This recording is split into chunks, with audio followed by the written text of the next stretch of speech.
السلام عليكم ورحمة الله وبركاته. بسم الله الرحمن الرحيم. الحمد لله رب العالمين والصلاة والسلام على نبينا Muhammad.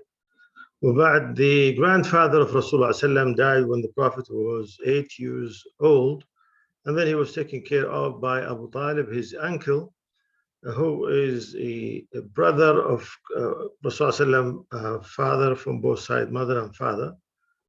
And he took good care of him. He went back with him. He went with him, as it was said, to Busra in Syrian areas, and then they Buhaira saw him, who is a monk, and he recognized that he was a prophet. And then he told his uncle Abu Talib to take care of him.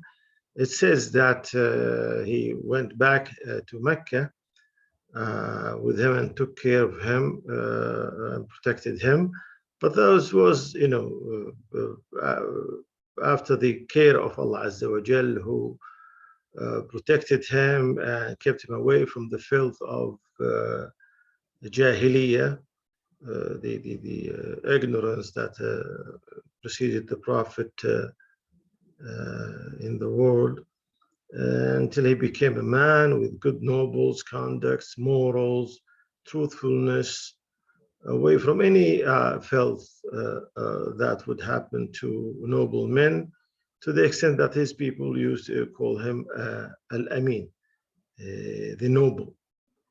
He said that during the during the reconstruction of Kaaba, he carried stones on his shoulder. It was tough on his shoulder. So others told him, why don't you take from your from your lower part of the clothes and put it over it, so it will be easy for you. So he said, when I started doing so, what happened is that I was blown very strongly. It hurts me, and then I've heard the sound said, put your clothes back.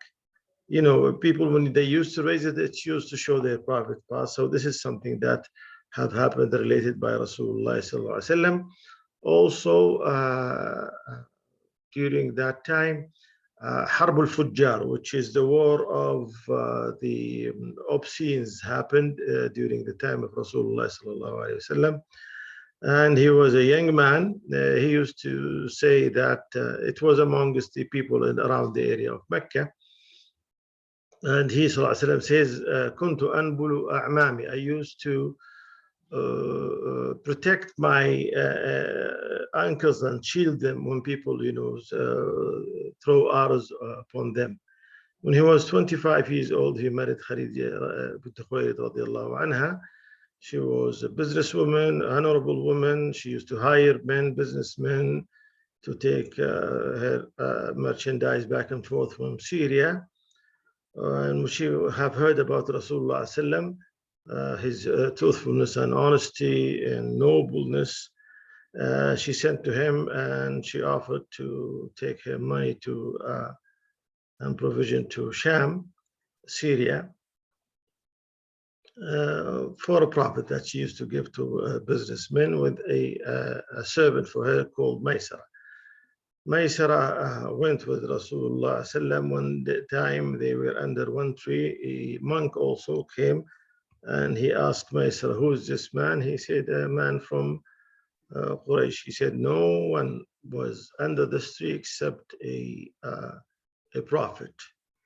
And then Prophet ﷺ did the transaction and bought and sold. And then he went back with Maysara to Mecca. Maysara started telling people about what we have seen from the nobleness of Prophet Muhammad ﷺ, the monk, what he said, and also it was mentioned that he was always under shade with two angels shading him wherever he goes, even when he was riding on a camel, as it was said. Khadija was a very intelligent woman,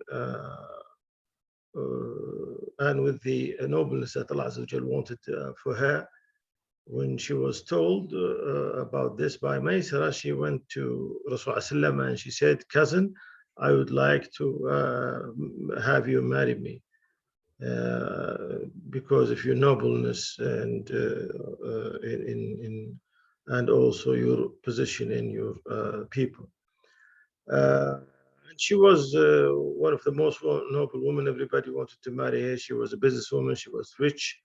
He talked to his uncles. His uncle Hamza went to Khuwaylid ibn Asad, who was the father of Khadija. And they courted Khadija, and then he married her, sallallahu alayhi wasallam. He gave her 20 camels as a dowry, and she brought for him his children, except Ibrahim, الطاهر, الطيب, زينب, رقية, كلثوم, فاطمة. Ibrahim was the son of Maria, the kept al-Qibtiyya. Khadija saw also other things with Rasulullah, from Rasulullah. She told her cousin Waraq ibn Nawfal, and he was a Christian. He was a man of knowledge, and he followed the Christianity because it was the religion of truthfulness at that time. And he said, if this is true, Muhammad will be the prophet of this nation. And I know that someone is coming. This is the time of the advent of the prophet. When the prophet, peace be upon him, was 35 years old, the people of Quraysh gathered together to reconstruct the Kaaba. And they said only good money should come into this, so no selling idols or maybe prostitution or anything like that will be, or liquor in this. And then they started putting the Kaaba up again. When they reached the black stone, they fought, and then they said that the first one to come to Haram will be a judge. It was Rasulullah sallallahu alaihi wasallam, and when they saw him, they said, "This is the Al-Amin, the trustworthy. This is Muhammad."